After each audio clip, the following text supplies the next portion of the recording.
Everybody like and subscribe, praise the bell icon. Story number 1. When I moved into my college dorm at the University of Oregon in the fall of 2018, I was excited. I had scored a single room in a co-ed building called McAllister Hall, an older dorm tucked away on the quieter side of campus. It had this eerie charm to it: Gothic brickwork, long dimly lit hallways, and antique wooden doors that creaked every time you opened them. People said it used to be a hospital during the 1930s before the university acquired it. I brushed off the stories. Old buildings always have rumors. The first few weeks were normal. Classes were starting, I was meeting people, and everything felt fresh and full of potential. But around the third week, things started getting strange. It began with a sound. At exactly 13 a.m. each night, I'd wake up to this faint tapping sound coming from the wall behind my bed. Just 3 soft taps. Then silence. At first, I thought it was the pipes, or maybe someone in the room next to mine messing around. But when I asked the girl who lived next door, her name was Jessica, she just looked at me like I was insane. She said her bed was on the opposite side of the room from the shared wall, and she didn't hear anything. Then one night, I stayed up to see if I could catch the sound in real time. I kept the lights off and stared at the clock. As soon as it hit 3:13 a.m., I held my breath. Sure enough, tap, tap, tap. It was right behind me, but this time it wasn't followed by silence. There was this low, almost inaudible whisper. I couldn't make out the words, but it sounded like someone murmuring just inches from the wall. I turned on my light, heart racing, and pressed my ear against the surface. Nothing. Silence. The next day, I noticed something even more disturbing. A long, thin scratch had appeared on the drywall, just behind where my head would rest when I slept. I ran my fingers over it. It was shallow but clearly deliberate. Over the next week, more scratches showed up. One morning, I woke to find 3 parallel lines carved into the wall like claw marks. The RA assumed it was me, said it was probably stress or sleepwalking, but I knew I wasn't doing this. I tried sleeping with the lights on, headphones in, even started crashing on the common room couch. But the moment I returned to my bed, it would start again. Tap, tap, tap, then whispering. Then came the night I saw her. I'd finally fallen asleep, dead tired after pulling an all-nighter. I don't know what time it was, but I woke up because the air felt different, heavier. When I opened my eyes, there was someone standing at the foot of my bed. A girl. She had long, dark hair that hung over her face, and she was soaked like she had just climbed out of a lake. Water pooled on the floor beneath her bare feet. I couldn't move. I couldn't scream. I just stared as she slowly lifted her head and looked at me. Her eyes were black, completely. No whites, just dark, endless pits. She opened her mouth like she was trying to say something, but no words came out. Just that same whispering I'd heard through the wall. And then she vanished. I didn't sleep the rest of the night. I started researching the building the next morning. It took some digging, but I found an article buried in the archives of the student newspaper from 1979. A girl named Erin Masterson had killed herself in McAllister Hall. She had slit her wrists in her dorm room, room 313. My room. I showed the article to the housing office and begged them to let me switch rooms. They said it was unofficial policy not to allow changes based on rumored incidents, but the look on the staff member's face told me she knew. She didn't argue. She just gave me the keys to a different room on the opposite side of campus. I moved out that same day. A few weeks later, I bumped into Jessica again. She told me something that chilled me more than anything else. The night I left around 3 a.m., she heard 3 taps on her wall. But this time, they didn't stop. The tapping kept going, harder, louder, until it turned into pounding. She left her room that night and slept in her friend's dorm. They sealed off room 313 at the end of the semester, said it was for renovations. But when I walked past McAllister Hall months later, I looked up at the 3rd floor. The light in room 313 was on, and there was someone standing at the window, watching, still soaking wet. Everybody like and subscribe, praise the bell icon. Story number 2. Back in 2019, I was a sophomore at a small liberal arts college in upstate New York. The campus was built in the early 1900s, and most of the buildings hadn't changed much since. My dorm Atwood Hall was known for its old wooden floors, creaky staircases, and drafty windows that whistled when the wind blew. It was also rumored to be haunted, but everyone brushed it off as typical college ghost story stuff. I was rooming alone that semester. My original roommate dropped out unexpectedly just before the fall term, and housing services couldn't find anyone else to fill the spot. At first, I was thrilled. Having a double to myself felt like winning the lottery. But that feeling didn't last long. About 2 weeks into the semester, I started noticing odd things. It began with the door. Every night, no matter how firmly I shut and locked it, I'd wake up to find it slightly ajar in the morning. At first, I thought maybe I just wasn't closing it properly. Then I blamed it on maintenance, maybe doing routine checks or something, though I never got any notifications. One night around 2 a.m., I was up late finishing a paper. The hall was dead silent, and everyone else was asleep. I heard the soft creak of footsteps pacing just outside my door. At first, I thought it was the RA on rounds, but the sound didn't fade or move. It just went back and forth, slow and steady, like someone was pacing directly in front of my room. I opened the door quickly, expecting to catch someone there. No one. The hallway was completely empty. I stood there for a minute, just listening. Nothing. I went back in, shut the door, and pushed a chair against it. The next morning, the chair had been moved and the door was cracked open again. A few days later, I noticed things in my room weren't exactly where I left them. My textbooks would be stacked differently. My phone charger went missing, only to turn up inside my sock drawer. I thought maybe I was just stressed and forgetful, until one night I woke up to the sound of someone breathing. Not loud, not exaggerated, just slow, steady, raspy breaths coming from the opposite side of the room. I froze. I didn't dare move. The moonlight coming through the window was just enough to illuminate the edge of my roommate's empty bed. The sheets were pulled back like someone had just gotten out. I sat up slowly, trying not to make a sound. The breathing stopped. I flicked on the lamp. The room was empty, but the air felt wrong, heavy, like something had just been there and slipped away the moment I moved. I started sleeping with the light on after that. I eventually told one of the girls down the hall, Kara, what had been going on. Her face went pale. She asked me, dead serious, "Are you in 3C?" I nodded. She told me that years ago, a student named Emma had lived in that room. She was introverted, never really talked to anyone, but she kept to herself. One night, during winter break, she hanged herself in the closet. No one found her for nearly 2 weeks. By the time they did, she had already started to decompose. The room was cleaned, painted, and quietly put back into rotation the following semester. I didn't believe her at first. I thought it was just some urban legend meant to scare freshmen. But then I checked the archives in the campus library. There it was, in an old campus newspaper from 2004. Student found dead in dorm room closet. Authorities confirm suicide. The article didn't mention the room number, but I knew it was the same one. After that, I tried to get a room change, but everything was full. So I started sleeping in the common room or in friends' rooms when they'd let me crash. I only went back to 3C during the day to shower or change. One night in October, I went back late to grab a jacket. As soon as I opened the door, I saw her, just for a second. A girl standing by the closet. Her neck was twisted, her feet slightly off the ground, her eyes wide and empty, staring right at me. She vanished before I could even scream. But the closet door creaked open on its own. I slammed the door shut and ran. I never spent another night in that room. The housing office finally moved me to another building a few weeks later. They didn't ask any questions. They just quietly handed over the keys like they already knew. To this day, I don't know if what I saw was real or if the isolation and stress were messing with me. But every now and then, I'll have a dream that I'm back in 3C. And in the dream, I always wake up to the someone breathing, right next to me. Everybody like and subscribe, praise the bell icon. Story number 3. It was the fall semester of 2019 when Rachel transferred to a small liberal arts college in upstate New York. She'd been thrilled to get away from her overbearing parents and start over somewhere new.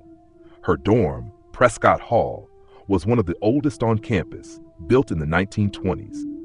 Creaky wood floors, radiator pipes that hissed at night, and a heavy wooden door with a brass peephole that didn't quite line up with the hallway. It was old, sure, but charming. At least, that's what the campus tour guide had said.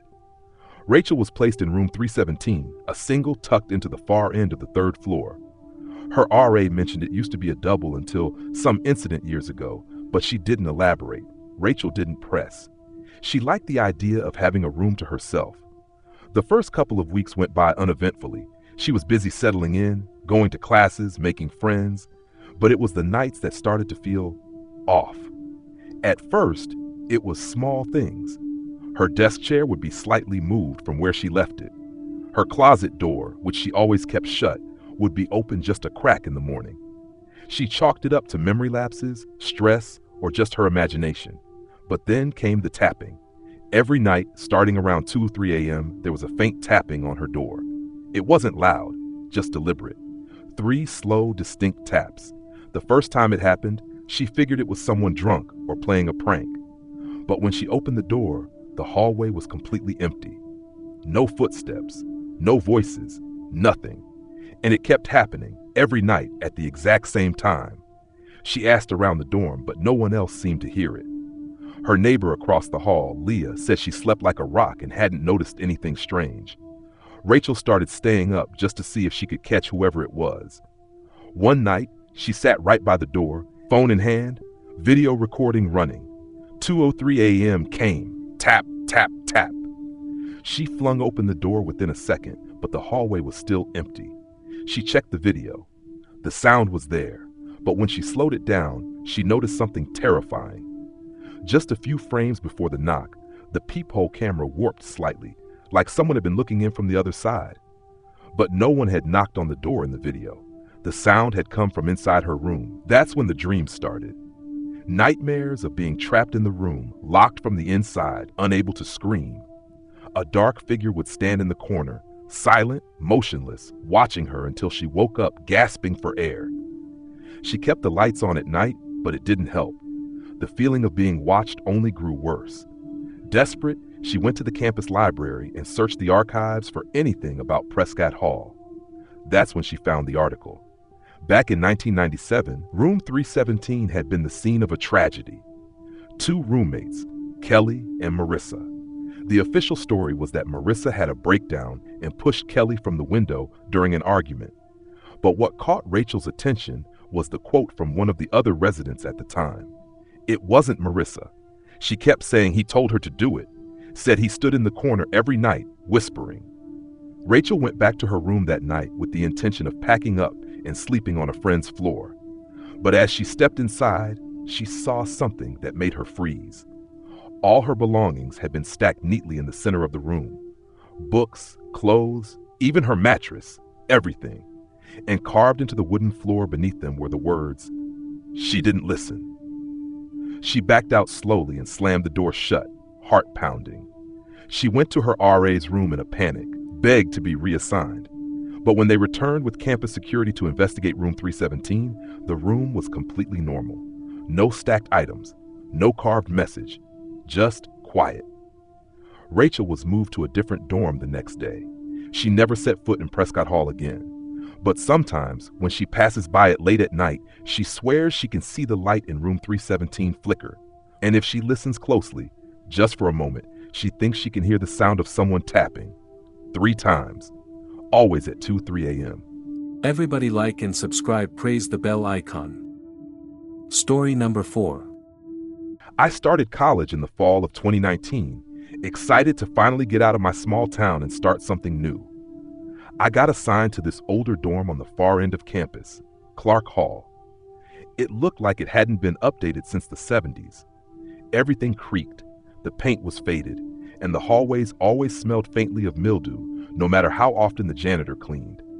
My roommate bailed at the last minute, so I ended up with a double room to myself. At first, I thought it was a blessing, more space, more privacy. But that dorm never felt right.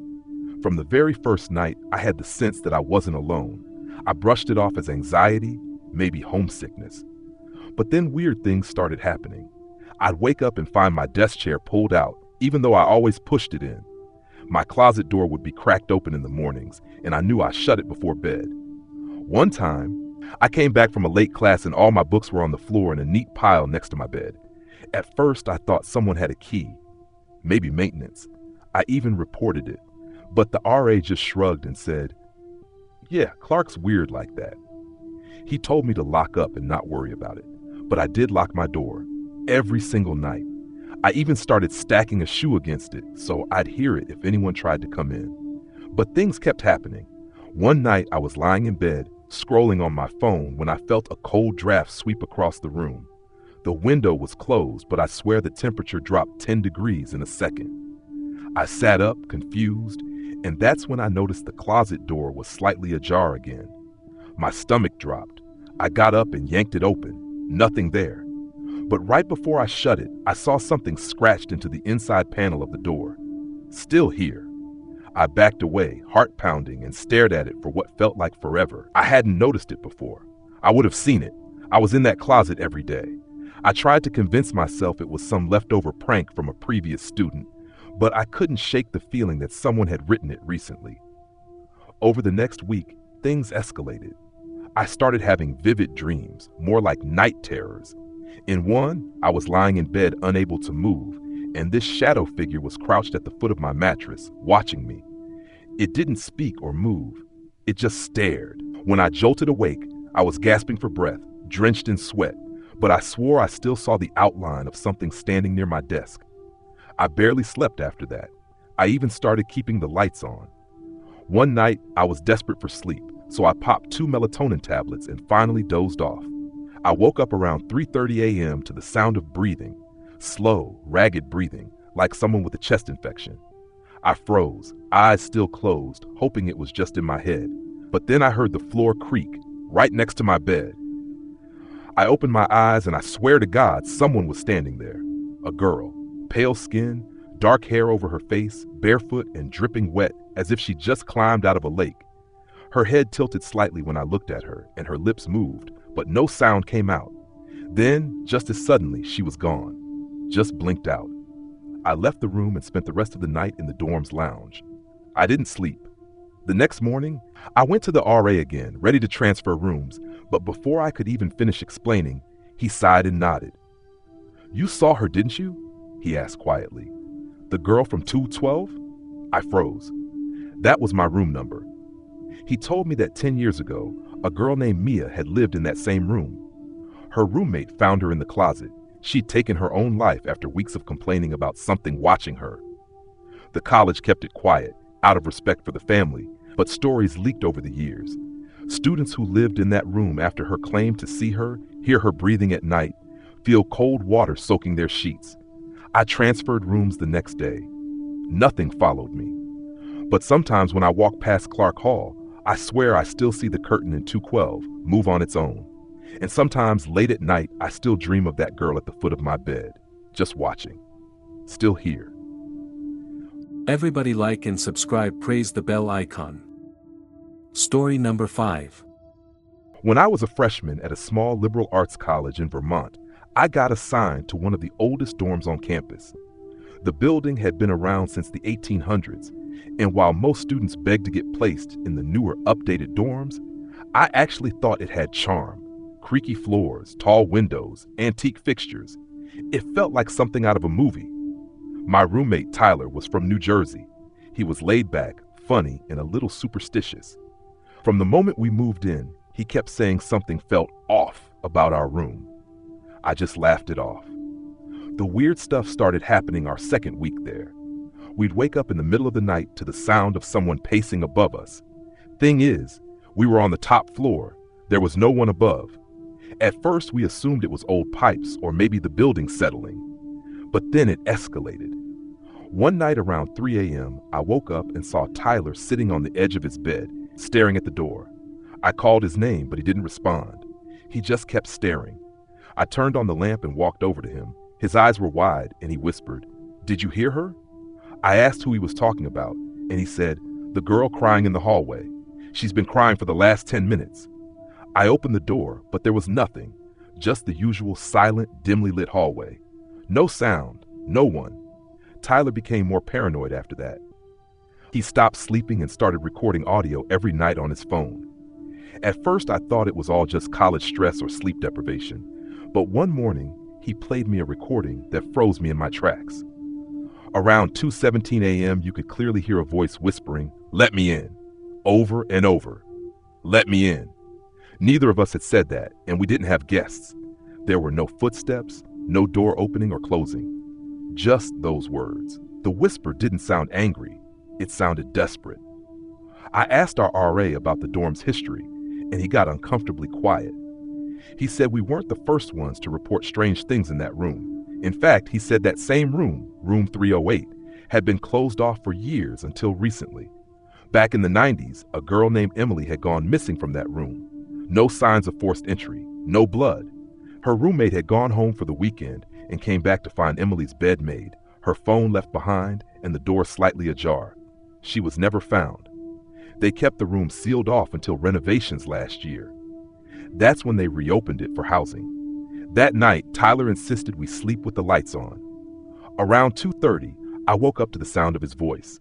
He was standing near the closet, mumbling something. I got up and went to him. His eyes were shut, sleepwalking. I shook him gently, and when he opened his eyes, he screamed and bolted out of the room. It took me almost 10 minutes to calm him down. He told me he had been dreaming that Emily was inside the closet, crying and asking why no one ever opened the door for her. He said she grabbed his arm and told him, "If you don't open it, I'll never leave." I checked the closet. Empty. But scratched into the inside of the door, faint and weathered, was the word help. I swear it hadn't been there before. Tyler moved out the next day. I stuck it out for another week before I couldn't take it anymore. The whispering came every night.